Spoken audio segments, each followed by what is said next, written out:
Ya, izin memulai ya Ibu. Assalamualaikum warahmatullahi wabarakatuh. Salam sejahtera bagi kita semua. Kepada yang terhormat Ibu Eviana Tambunan SKP MKM selaku dosen mata kuliah keperawatan dasar dan kepada teman-teman sekalian yang hadir pada Zoom siang hari ini. Sebelum memulai presentasi, izinkan saya memperkenalkan diri.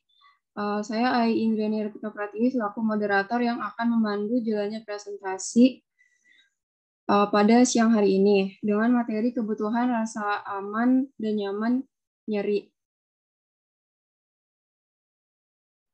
Untuk anggota kelompok 4, di sini terdapat Adelia Junia, Dimas Pramudito, Fauzia Yusrinarti, Fitriananda, Kayla Kamila, Nisrina Khairunisa, Rizka Permata, Risma Pingkan, dan Safira Fatimah Zahra.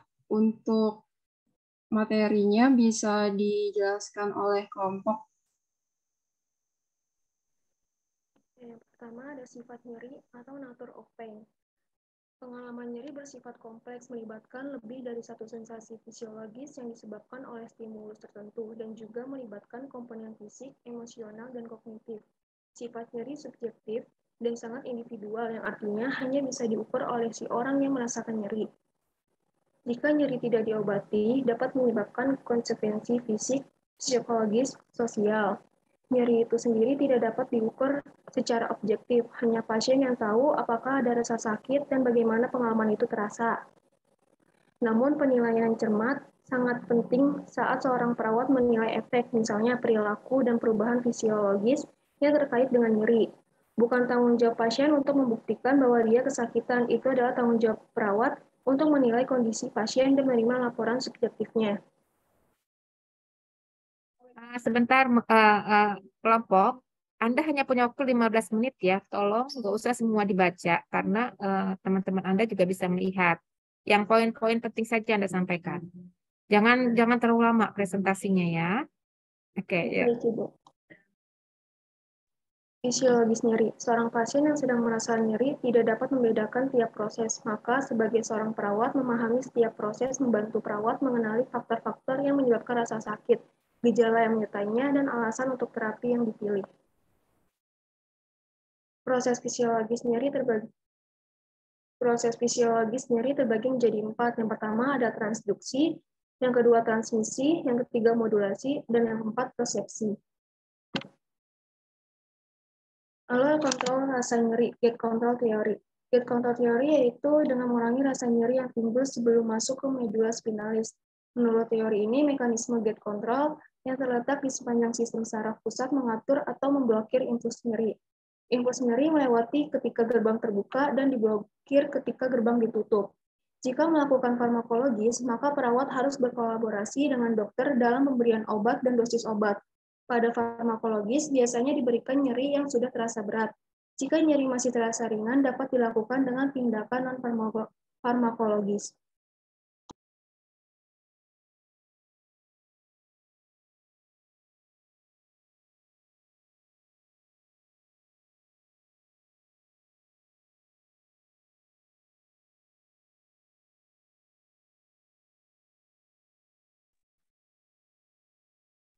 Respon yang timbul karena nyeri. Yang pertama, respon fisiologis. Dalam kasus nyeri traumatis yang parah, menyebabkan seseorang mengalami syok. Kebanyakan orang beradaptasi dengan rasa sakit mereka secara refleks dan tanda-tanda fisik mereka kembali ke garis dasar normal. Yang kedua, ada respon perilaku. Beberapa pasien memilih untuk tidak melaporkan rasa sakit jika mereka percaya bahwa itu membuat orang lain tidak nyaman atau jika itu menandakan hilangnya kontrol diri. Menggetarkan gigi, wajah meringis, memegang atau menjaga bagian yang sakit, dan postur membungkuk adalah indikasi umum dari nyeri akut.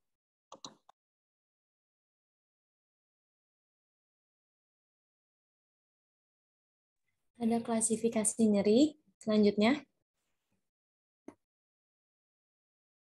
berdasarkan durasi, nyeri akut bersifat protektif, memiliki penyebab yang dapat diidentifikasi, berdurasi pendek, dan memiliki kerusakan jaringan dan respon emosional yang terbatas. Lalu yang kedua ada nyeri kronis. Nyeri kronis ini tidak bersifat protektif, tidak memiliki tujuan, tetapi memiliki efek dramatis pada kualitas hidup seseorang. Lalu yang ketiga ada nyeri episodik kronis, yaitu nyeri yang terjadi secara sporadis selama jangka waktu yang lama. Lalu yang keempat ada nyeri kanker disebabkan oleh perkembangan tumor dan proses patologis terkait prosedur invasif, toksisitas kemoterapi, infeksi, dan keterbatasan fisik. Lalu yang kelima ada nyeri idiopatik, yaitu nyeri kronis tanpa adanya penyebab fisik atau psikologis yang dapat diidentifikasi atau rasa sakit yang dirasakan berlebihan untuk tingkat kondisi patologis organik. Selanjutnya. Berdasarkan lokasi, ada superficial, nyeri yang disebabkan stimulus kulit. Lalu ada visceral dalam, nyeri yang terjadi akibat stimulasi organ-organ internal, bersifat difungsi dan dapat menyebar ke beberapa arah. Lalu ada nyeri alih, fenomena umum dalam nyeri dapat terasa di bagian tubuh yang terpisah dari sumber nyeri dan dapat terasa dengan berbagai karakteristik.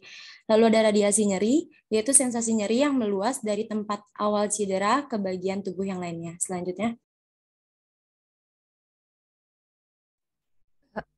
Lalu selanjutnya ada berdasarkan proses terjadinya atau etiologi. Yang pertama ini ada nyeri nosiseptik terjadi apabila ada kerusakan ataupun cedera pada jaringan tubuh manusia. Nyeri ini terdapat dua kategori, yaitu yang pertama nyeri somatik, lalu yang kedua ada nyeri visceral. Yang kedua ini ada nyeri neuropatik, nyeri yang timbul karena adanya kelainan pada saraf itu sendiri. Dan yang ketiga ini ada nyeri psikogenik, yaitu dipengaruhi oleh faktor psikologis.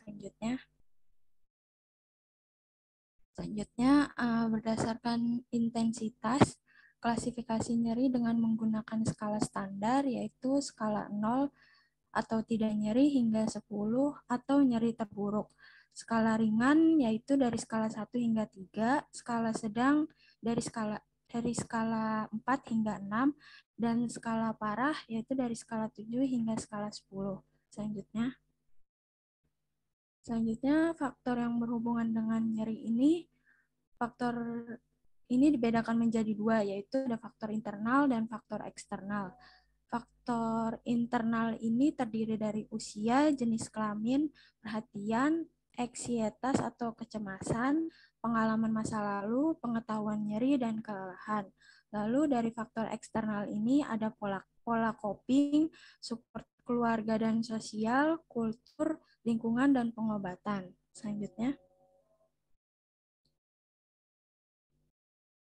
Selanjutnya ada prosedur keperawatan dalam memenuhi kebutuhan rasa aman dan nyaman. Rasa aman dan nyaman memberikan pijat punggung F-leverage adalah jenis pijat terdiri dari gerakan meluncur yang panjang dan lambat.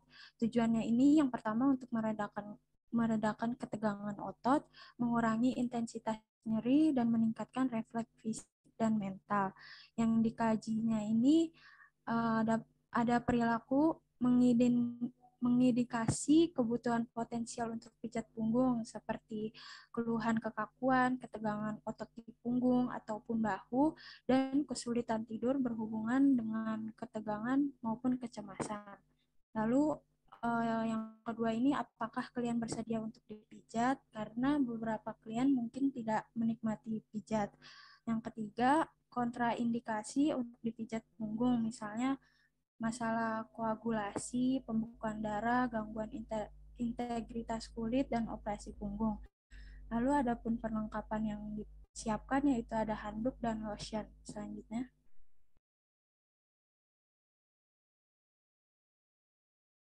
Kinerja sebagai berikut. Yang pertama, sebelum melakukan prosedur, jelaskan kepada klien apa yang akan perawat lakukan.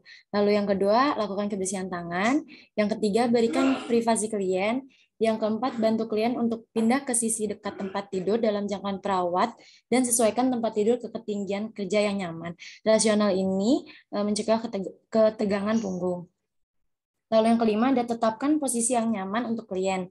Posisi tengkurap dianjurkan untuk menggosok punggung. Posisi berbaring miring dapat digunakan jika klien tidak dapat mengambil posisi tengkurap. Selanjutnya.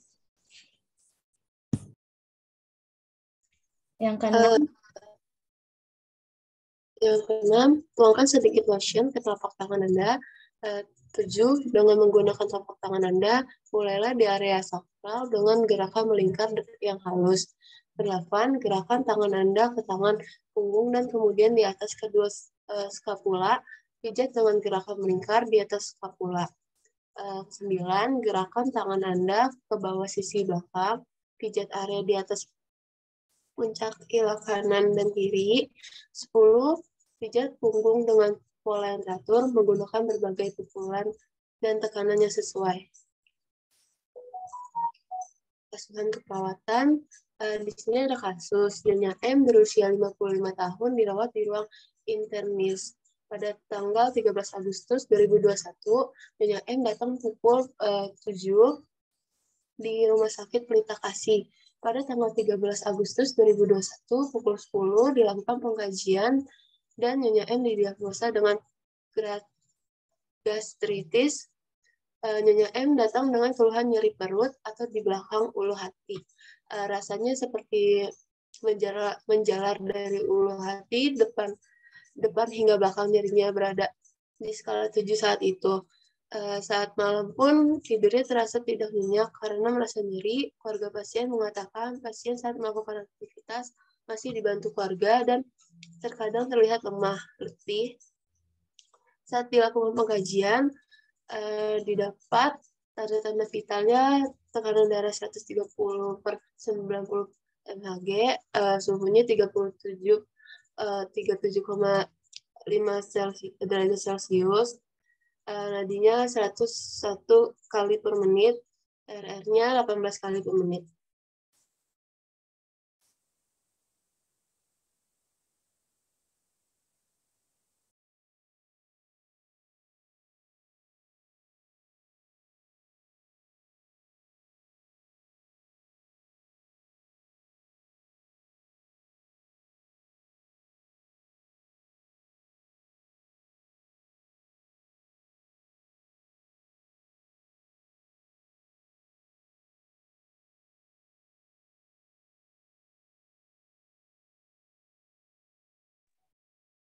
Selanjutnya ada pengkajian. Data dasarnya berisi nama, tempat tanggal lahir, jenis kelamin, status, agama, pendidikan, pekerjaan, alamat. Lalu ada riwayat kesehatan.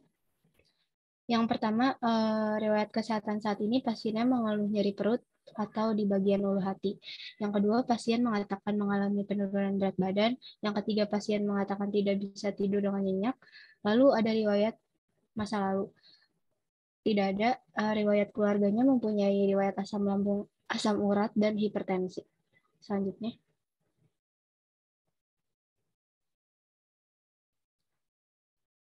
Lalu ada riwayat kebutuhan sehari-hari. Yang pertama, pola nutrisi. Di rumah, pasien tidak makan teratur, hanya 1-2 kali per hari.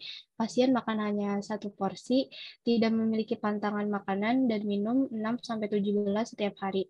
Lalu di rumah sakit, nafsu makan pasiennya menurun, porsi makan yang dihabiskan hanya setengah porsi. Lalu pola tidur. Di rumah, pasien tidur malam lebih awal sekitar jam 8 sampai jam 9 malam. Di rumah sakit, pasien tidur nyenyak dan sering terbangun. Pasien tidur tidak nyenyak dan sering terbangun, pasien tidur di atas jam 9 hingga tengah malam. Lalu ini ada pemeriksaan fisiknya, bisa dilihat. Ada tekanan darah, nadi, suhu. Selanjutnya, keadaan umumnya, kepala bentuknya simetris, kulit kepala bersih dari ketombe, tidak ada nyeri tekan. Lalu matanya bentuknya simetris, konjungtiva tidak anemis, sklera tidak ikterik, dan tidak ada lesi di sekitar mata.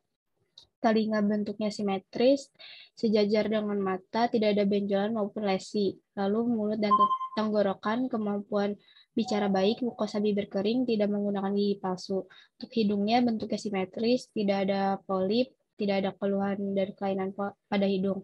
Lalu lehernya tidak terdapat pembesaran kelenjar tiroid. Selanjutnya.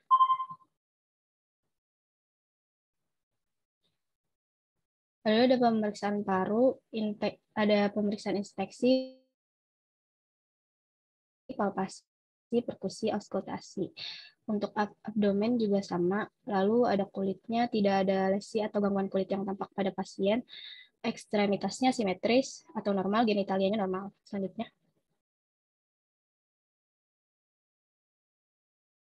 Selanjutnya analisa data. Data subjektifnya pasien mengatakan nyeri ulu hati belum berkurang. Pasien mengatakan nyeri hilang datang dan semakin nyeri saat dibawa bergerak. Pasien mengatakan nyeri terasa seperti menjalar dari epigastrium depan ke belakang. Pasien mengatakan susah tidur nyenyak pada malam hari. Lalu untuk data objektifnya, pasien tampak lemah, tampak gelisah, dan meringis. Untuk TTV-nya bisa dilihat, etiologinya ada peningkatan asam lambung, masalahnya nyeri akut. Selanjutnya.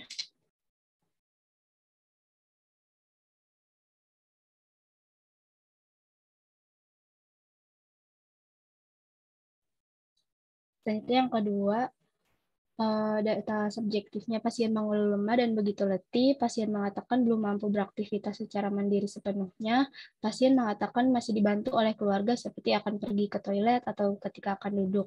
Untuk data objektifnya pasien tampak lemah, pasien tampak dibantu oleh keluarga saat akan beraktivitas, pasien memilih untuk berbaring. Untuk etiologinya nyeri, lalu gangguan mobilitas fisik. Selanjutnya.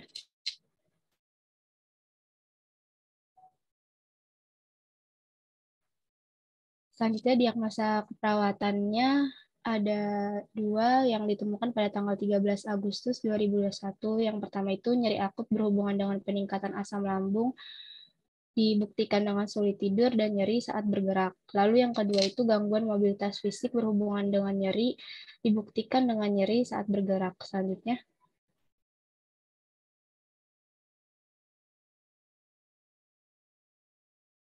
Intervensi keperawatan. Untuk diagnosa yang pertama ada nyeri akut berhubungan dengan peningkatan asam lambung, agen cedera, biologis, iritasi, mukosa lambung, ditandai dengan sulit tidur dan nyeri saat bergerak. Untuk tujuan dan kriteria hasilnya, setelah melakukan intervensi keperawatan selama 2 kali 24 jam, maka tingkat nyeri menurun dengan kriteria hasil. Yang pertama, keluhan nyeri menurun. Kedua, kesulitan tidur menurun. Ketiga, pola tidur membaik. Untuk intervensinya, yaitu manajemen nyeri, observasinya, identifikasi lokasi, karakteristik durasi, frekuensi, kualitas, intensitas nyeri. Untuk terapeutiknya itu yang pertama, berikan teknik non-farmakologi. Mungkin bisa dipercepat presentasinya. Terima kasih. Untuk mengurangi rasa nyeri, misalnya TENS, hiponis, terapi musik, terapi pijat, aroma, terapi teknik. Rasionalnya itu untuk mengetahui lokasi nyeri, karakteristik nyeri, berapa lama nyeri dirasakan, serta kualitas dan intensitas nyeri yang dirasakan pasien untuk mengetahui penanganan apa yang akan diberikan. Lalu yang terapeutiknya itu agar pasien tidak akan ketergantungan pada obat. Selanjutnya. Lalu intervensi pada edukasi itu menjelaskan penyebab periode dan pemicu nyeri, lalu menjelaskan strategi meredakan nyeri, lalu mengajarkan teknik non-farmakologis untuk mengurangi rasa nyeri. Terus untuk kolaborasinya itu mengkolaborasikan pemberian analgesik jika perlu. Rasionalnya bisa dibaca ya teman-teman di tabel. Selanjutnya. Untuk diagnosa yang kedua itu gangguan mobilitas fisik berhubungan dengan nyeri, ditandai dengan nyeri saat bergerak. Tujuan dan kriteria hasil itu setelah dilakukan intervensi keperawatan selama 2 kali 24 jam, maka mobilitas fisik kriteria hasil yang pertama, pergerakan ekstremitas meningkat, lalu yang kedua kekuatan otot meningkat, yang ketiga ROM meningkat, yang keempat nyeri menurun. Lalu yang kelima gerakan terbatas menurun. Lalu intervensinya itu yang pertama dukungan ambulasi, yang observasi yang pertama mengidentifikasi adanya nyeri atau keluhan fisik lainnya, lalu yang kedua monitor frekuensi jantung dan tekanan darah sebelum melakukan mobilisasi. Tindakan terapeutiknya itu yang pertama fasilitasi aktivasi ambulasi dengan alat bantu, lalu yang kedua melibatkan keluarga untuk membantu pasien dalam meningkatkan ambulasi. Selanjutnya.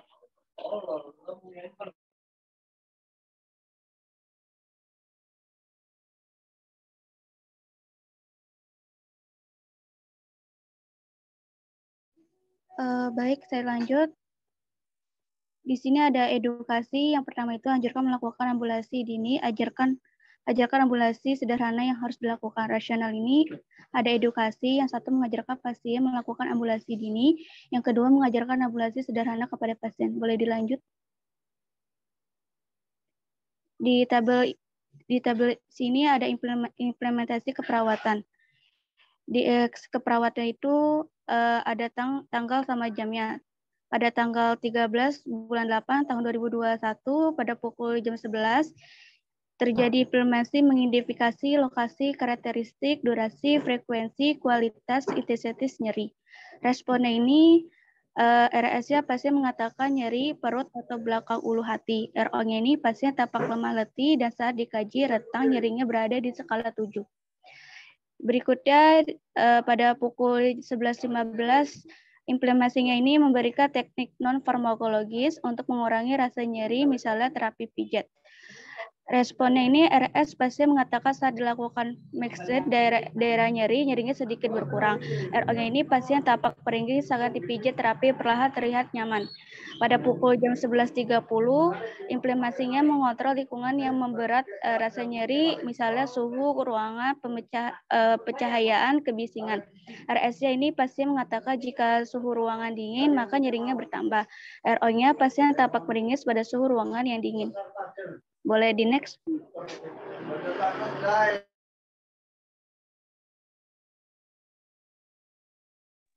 Ya, untuk selanjutnya ada implementasi pada pukul 11.40, yaitu implementasi yang menjelaskan strategi meredakan nyeri. Rasionalnya itu respon subjek itu pasien mengatakan memahami. Selanjutnya ada RO-nya, pasien tampak memahami. Pada pukul 11.50 ada implementasi, ada mengkolaborasi dengan pemberian analgesik, pasien tampak pasien bersedia diberikan analgenik. Pada RO-nya kosong. Kemudian selanjutnya ada diagnosa perawatan 2-nya itu pada pukul 12 mengidentifikasi adanya nyeri atau keluhan fisik lainnya. RS itu pasien mengatakan masih dibantu oleh keluarga, RO-nya itu pasien tampak lemah. Selanjutnya ada implementasi pada pukul 12.15. Implementasi itu memonitor frekuensi jantung dan tekanan darah sebelum melakukan mobilisasi. RS itu pasien mengatakan bersedia untuk dicek, kemudian RO-nya saat dicek tanda-tanda vital yang terdapat adalah pernapasan dan tanda vital. Oke, selanjutnya next. Itu pada implementasi pada pukul 12.30 adalah memfasilitasi aktivitas amblasi dengan alat bantu, yaitu RS itu pasien mengatakan nyaman, kemudian RO-nya itu pasien tampak lebih leluasa untuk beraktivitas.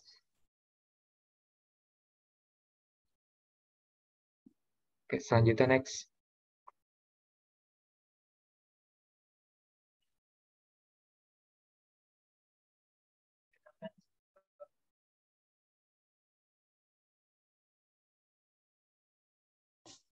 Untuk evaluasi keperawatannya, diagnosa yang pertama itu tanggal 12 bulan 8 2021 jam 8.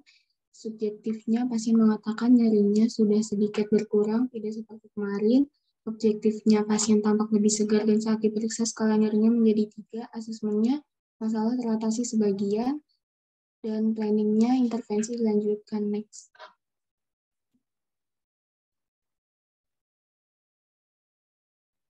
Pada diagnosa yang kedua, yaitu gangguan mobilitas fisik berhubungan dengan nyeri, dibuktikan dengan nyeri saat bergerak. Subjektifnya,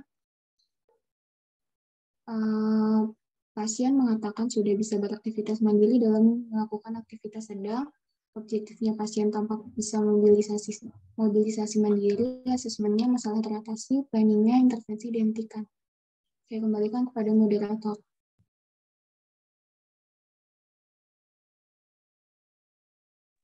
Ya, terima kasih kelompok atas pemaparannya. Izin Ibu, ini ditampilkan video dulu atau langsung tanya jawab ya Ibu? Karena video berapa lama durasinya? Durasinya berapa lama?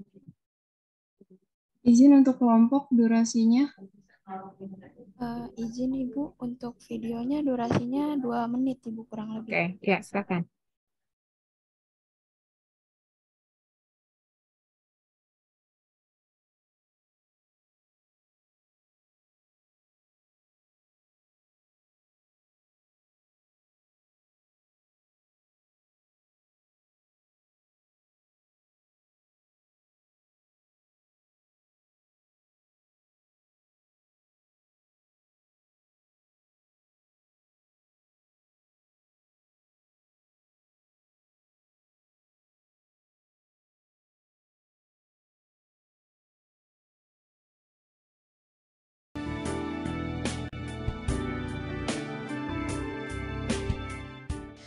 The next skill is giving a back rub. The supplies that you'll need are a waterproof barrier for your work surface, a towel, and lotion.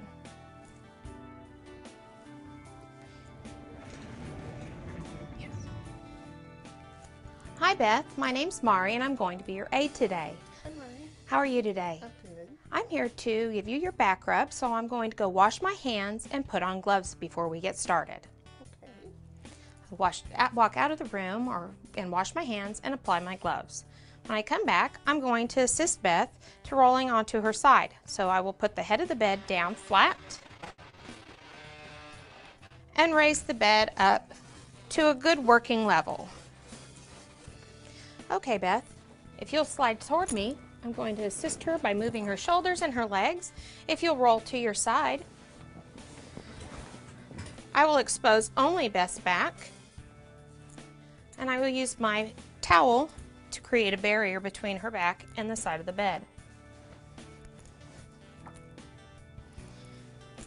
I will get an amount of lotion and I will warm it up between my hands. I start the back rub at her waist with some long sweeping strokes toward her shoulders. Then I'm going to use swirling strokes and always work from the waist to the shoulders to promote return circulation. I finish the back rub with long sweeping strokes, again from the waist to the shoulders. When I'm done giving the back rub, which takes approximately 4 to 6 minutes, I will use the towel to blot off any extra lotion. The towel will go into the laundry hamper, and I will help Beth return to her back. I will make sure that I have covered her up. I will put the head of the bed back to 30 degrees.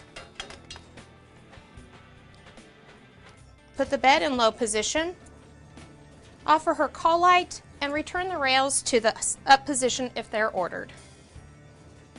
Thank you. You're welcome. I will clean up the rest of my supplies, take off my gloves, wash my hands, record and report.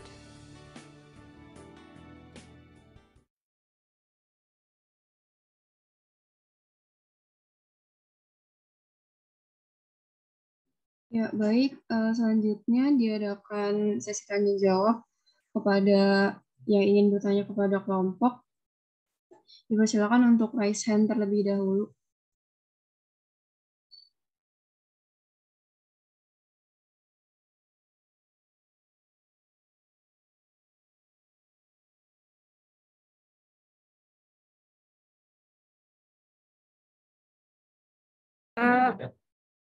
Klarifikasi ya, klarifikasi. Halo student, halo kelas, klarifikasi. Yang mana ada nggak? Itu tadi videonya video apa?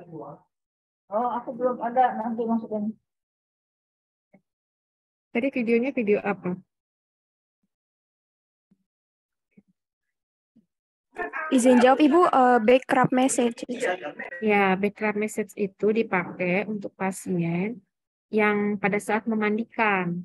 Ya, tujuan backup message itu adalah untuk meningkatkan sirkulasi darah. Sirkulasi darah daerah belakang. Ya, karena apa? Daerah belakang itu kan tertekan terus, terutama pada pasien dengan posisi tidur yang terlentang terus terlalu lama.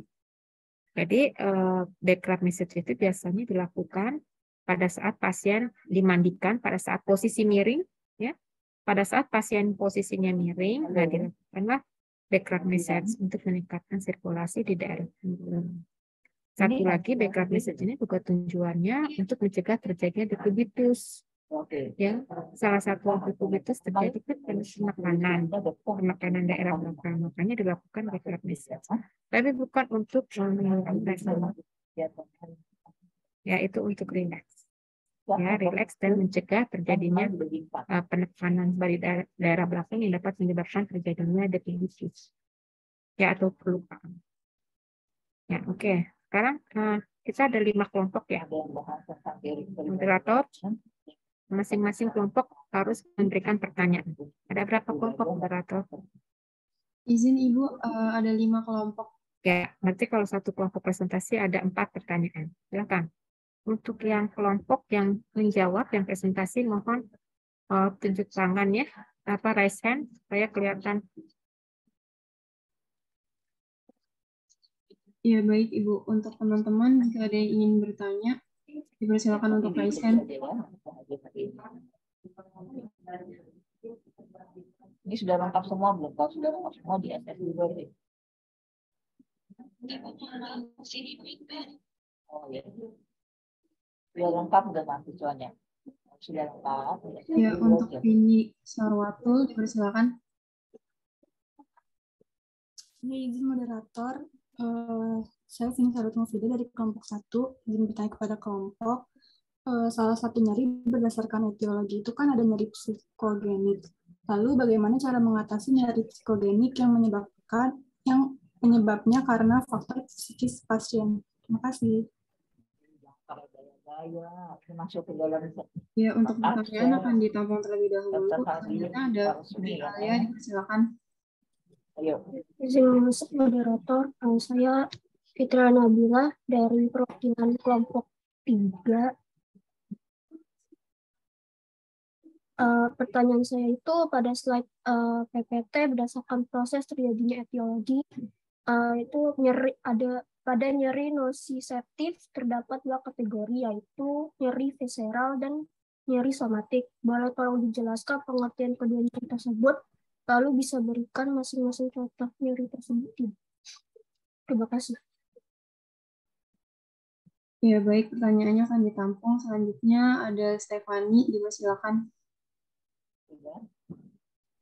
Ya, terima kasih moderator. Sebelumnya saya Stefani dari kelompok 2. Izin bertanya kepada kelompok.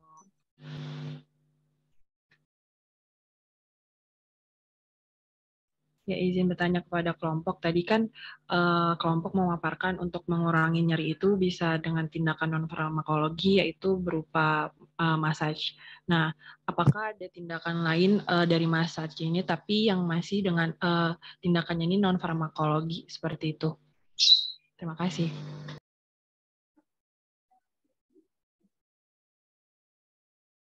Ya, baik, pertanyaannya akan ditampung terlebih dahulu.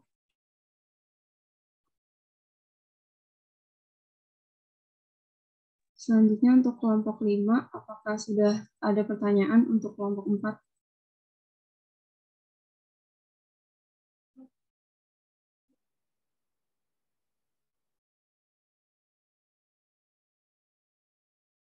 Kelompok berapa?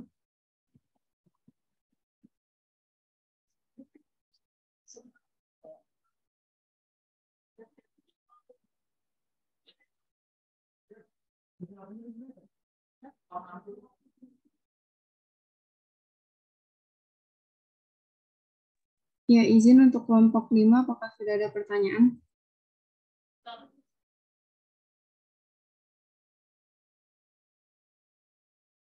Silakan kelompok 5. Sambil menunggu kelompok 5, silakan kelompok menjawab. Yang kelompoknya mana? Coba ini raise hand dulu yang kelompok yang akan menjawab. Biar ketahuan supaya semua harus menjawab. Mana kelompok yang presentan tadi? 1, 2, 3, 4, 5, 6, 7, 8. Oke, 8 orang. Silakan 8 orang bergantian untuk memberikan 9 orang bergantian untuk memberikan jawaban. Ayo, sambil menunggu kelompok 5 untuk memberikan pertanyaan. Siapa dulu? Baik, saya dari kelompok 4 yang presentasi sih menjawab pertanyaan dari Vini tadi. Tadi pertanyaan itu salah satu nyeri berdasarkan etiologi itu kan ada nyeri psikogenik. Terus bagaimana cara mengatasi nyeri psikogenik yang penyebabnya karena faktor psikis pasien? Nah, jawaban dari saya selaku kelompok, jadi dokter atau perawat tenaga kesehatan yang penderita pasien yang nyerinya psikogenik ini harus tahu aspek psikologis penderitanya. Jadi perawat atau dokter itu harus bisa menjalin kerjasama yang baik dengan penderita, misalkan bersikap empati, terus ramah, terus mampu meyakinkan si penderita itu bahwa rasa nyerinya itu ada dan dia tuh paham gitu loh bagaimana penderita menyikapi nyerinya tersebut. Terus untuk menanggulangi nyeri psikogenik itu bisa dilakukan dengan cara multidimensional atau holistik. Maksudnya apa sih multidimensional itu? Bisa dengan pendekatan psikosomatik.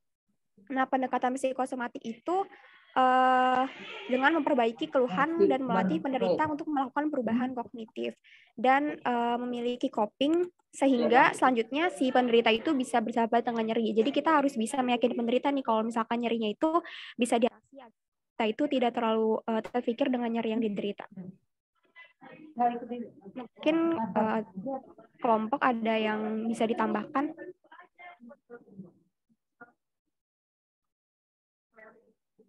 Ya, anggota kelompok yang lain? Tadi dialihkan katanya. Psikogenik itu berarti ada psikologis ya.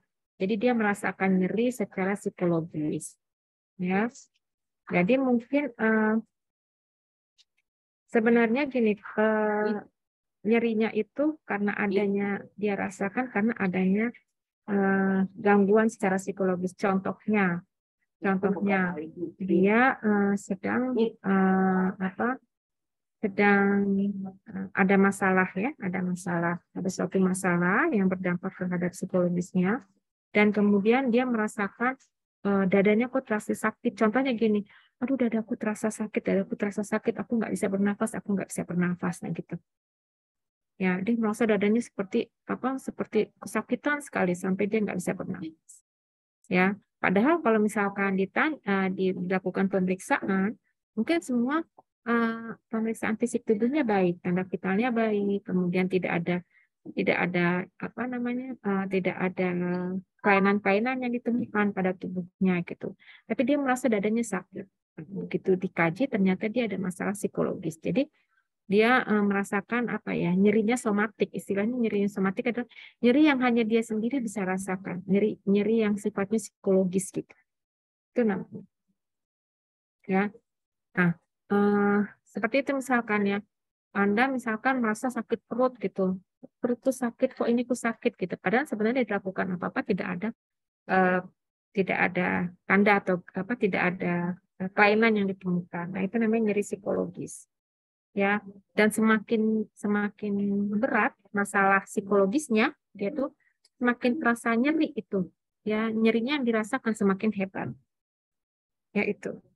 Ya, dan kalau masalah psikologisnya tidak hilang, itu nyerinya juga tidak akan hilang. Gitu. Ya, nyerinya akan hilang kalau masalah itu hilang. Nah, solusinya bagaimana? Ya, temukan akar masalahnya.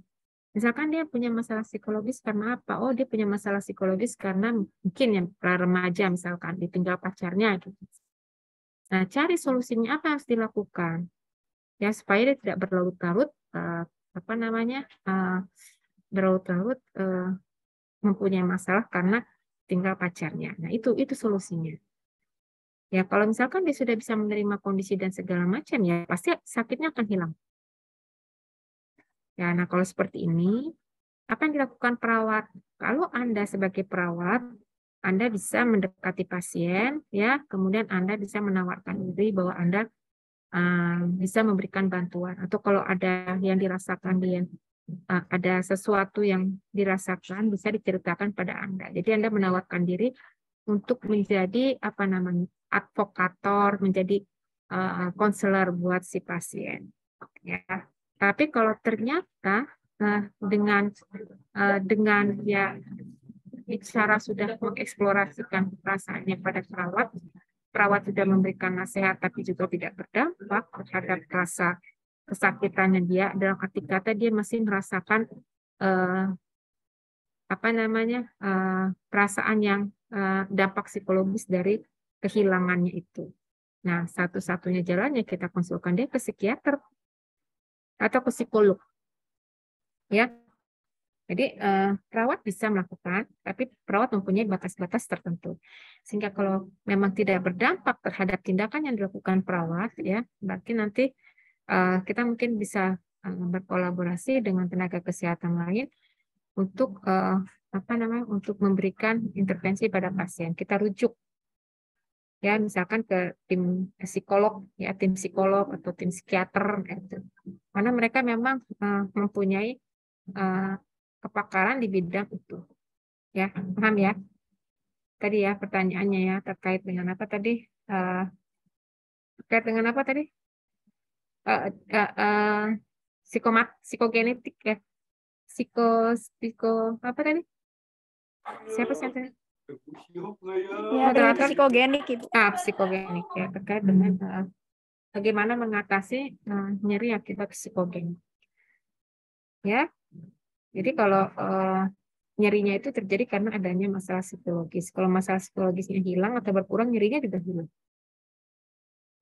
Ya, oke, lanjut pertanyaan berikutnya. Izin masuk moderator. Ya, dipersilakan Fitri Ananda.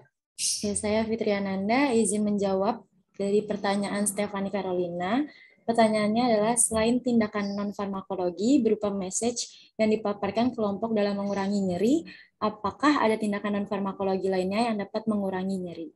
Jadi, untuk mengurangi rasa nyeri non-farmakologi lainnya yang mudah dilakukan, yaitu distraksi. Distraksi itu mengalihkan perhatian klien ke hal yang lain sehingga dapat menurunkan kewaspadaan terhadap nyeri, lalu bahkan meningkatkan toleransi terhadap nyeri. Contohnya itu seperti menonton TV, membaca buku, ngobrol dengan keluarga, mendengarkan musik, dan berdoa.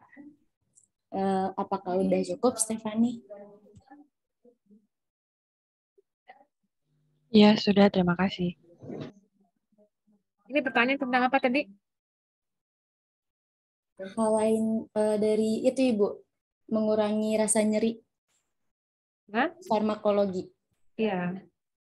Non-farmakologi ya? Selain itu, Ibu. Ya, selain non-farmakologi. Selain farmakologi. Selain message, Ibu. Selain masase. Untuk non-farmakologi, selain masase apa gitu ya? Iya, kita betul, bisa lakukan Ibu. Kompres. Kompres juga bisa mengurangi nyeri. Ya, itu juga non-farmakologi. Kompres misalkan gimana? Kalau tergantung lihat, kalau dia kompres itu ada dua, kompres hangat dan kompres dingin. Hati-hati penggunaannya. Kalau dia pasiennya ada perdarahan, jangan kasih kompres hangat, nanti makin perdarahannya meluas. Kalau ada perdarahan, kasih kompres dingin. Nah, itu akan menenangkan, ya akan mengurangi rasa nyerinya. Tapi kalau dia lagi, Anda lihat, jadi kalau Anda membutuhkan memberikan kompres dingin atau hangat, Anda lihat dulu ininya penyakit pasiennya. Ini penyakitnya karena apa sih? Oh, dia nyerap perut karena ada perdarahan di dalam perut. Oke, Anda lakukan bantuan tindakan untuk mengurangi nyerinya. Tapi jangan gunakan menggunakan penghangat misalkan untuk kain hangat atau misalkan handuk yang direndam air hangat terus diperas ditempelkan, tidak bisa, itu malah berbahaya. Ya, gunakan kompres dingin. Ya, gunakan kompres dingin. Ya, kompres dingin menggunakan waslap ya atau kain yang diperas lalu ditempelkan di sekitar perut. Tapi itu dari airnya air yang dingin, bukan yang dikatakan air dingin itu bukan air es ya. Yang dikatakan air dingin adalah air keran. Ya, kita jarang menggunakan batu es. Ya, kita lebih sering menggunakan air keran. Jadi yang dikatakan air dingin adalah air. Ya gitu ya. Jadi selain tadi itu adalah dengan cara itu tadi kompres, kemudian juga dengan cara distraksi yang lainnya. Itu yang langsung nempel ke kulit ya, yang tidak menempel atau yang tidak menyentuh ke tubuh pasien, misalkan dengan cara imaginary, membayangkan ya, kemudian dengan cara bercerita. Nah, itu termasuk salah satu. Oke, lanjut pertanyaan berikutnya. Kelompok yang belum jawab, tolong jawab ya, kelompok.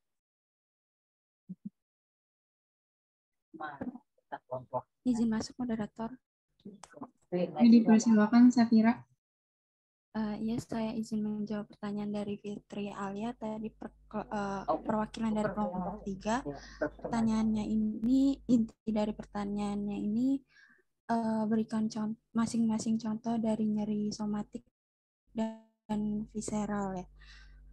Nyeri somatik ini kan dapat dilokalisasi dan diinisiasi oleh aktivitas nosiseptor ya di jaringan kulit dan jaringan dalam. Nah, contoh dari nyeri somatik ini termasuk nyeri akut pasca operasi dan patah tulang. Lalu nyeri visceralnya ini juga dapat diasosiasikan dengan kerusakan jaringan khususnya di infiltrasi, komprensi, dan distensi dari organ dalam. Nyeri yang tumbul dan sukar ini dilokalisasi dan bisa menyebar ke tempat lain, misalnya nyeri pada perut yang disebabkan oleh konstipasi. Mungkin itu jawaban dari kelompok.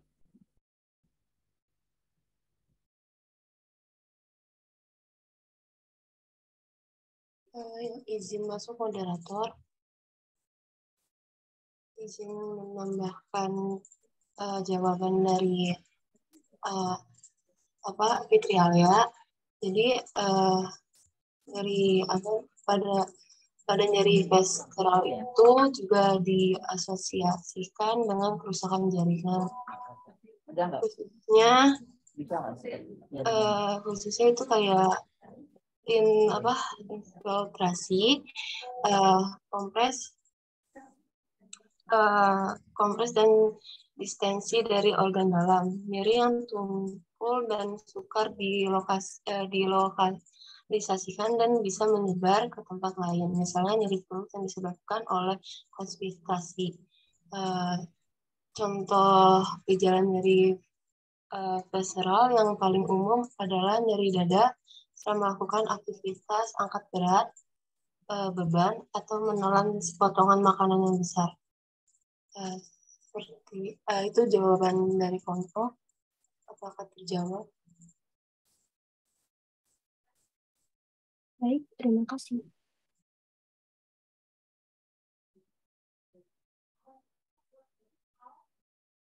Ayo lanjut. Saya tidak berikan masukan dulu. Iya, karena pertanyaan sudah terjawab semua, izin untuk kelompok 5, apakah sudah ada pertanyaan?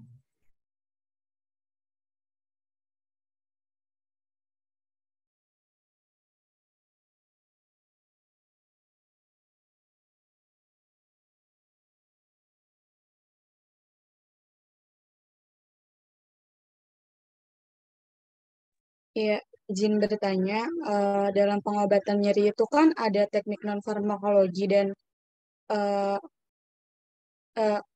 dalam pengobatan nyeri itu kan ada teknik non-farmakologi dan farmakologi ya. Bagaimana jika pasien langsung meminta obat dan tidak mau melakukan teknik non-farmakologi terlebih dahulu, itu bagaimana? Apa boleh dan apa sikap kita sebagai perawat? Terima kasih.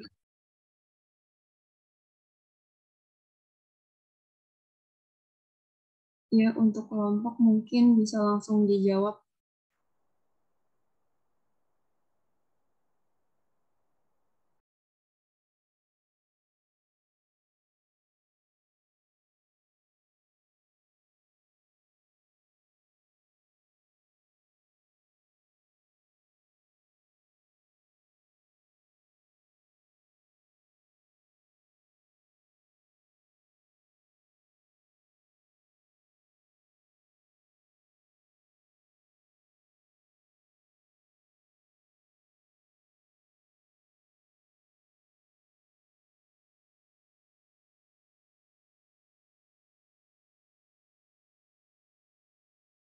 Ayo moderator, siapa jawab? Ya, izin kelompok mungkin bisa langsung dijawab pertanyaan dari Maya Risma.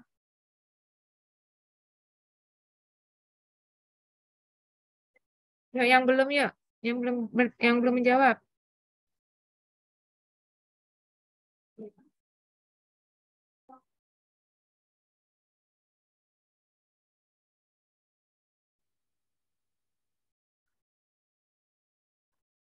Ulangi lagi pertanyaannya, ayo biar semua dengar. Moderator, ulangi pertanyaannya. Halo? Ya, izin untuk pertanyaannya. Tadi inti pertanyaannya gimana jika pasien langsung meminta obat, yaitu farmakologi, tetapi tidak mau non farmakologinya. Boleh nggak kalau menurut kelas?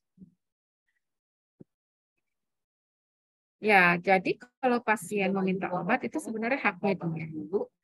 Tapi yang jelas itu sebelum Anda memberikan obat, Anda harus melakukan pengkajian dulu. Anda membuat kategori ini masuk nyeri ke tipe berapa, nyeri ringan atau nyeri sedang atau nyeri berat. Yang memberikan instruksi obat siapa? Dokter kan? Betul ya? Oke, dokter.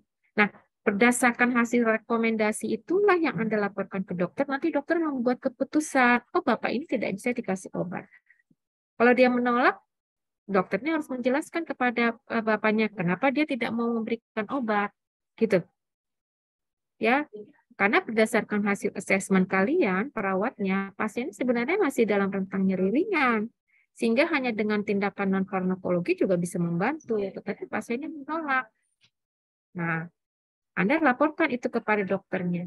Maksudnya Anda laporkan itu bukan karena apa. Anda laporkan, dok, ini pasien Pak Bambang itu minta obat untuk mengurangi rasa nyeri.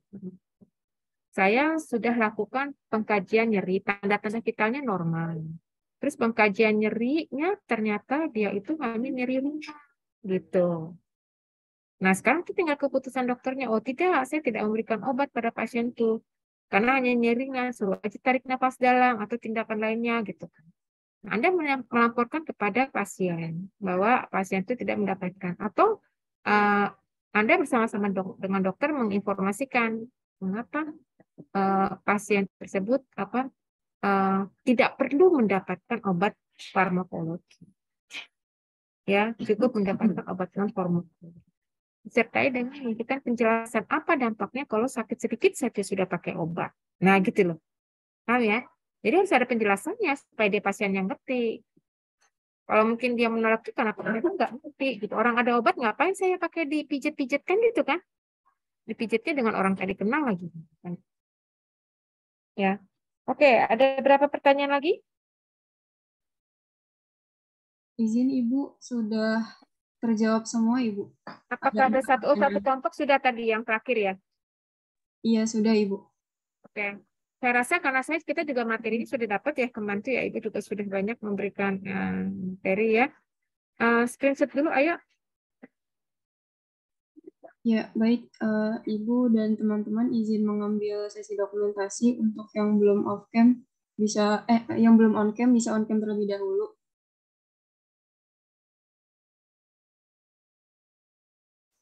Ya, untuk slide 1.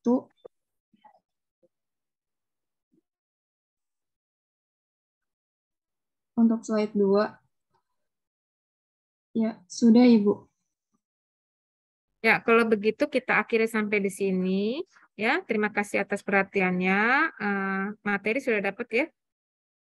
Selamat siang. Assalamualaikum warahmatullahi wabarakatuh. Saya izin live ya. Waalaikumsalam. Terima kasih, Ibu. Terima kasih, Ibu.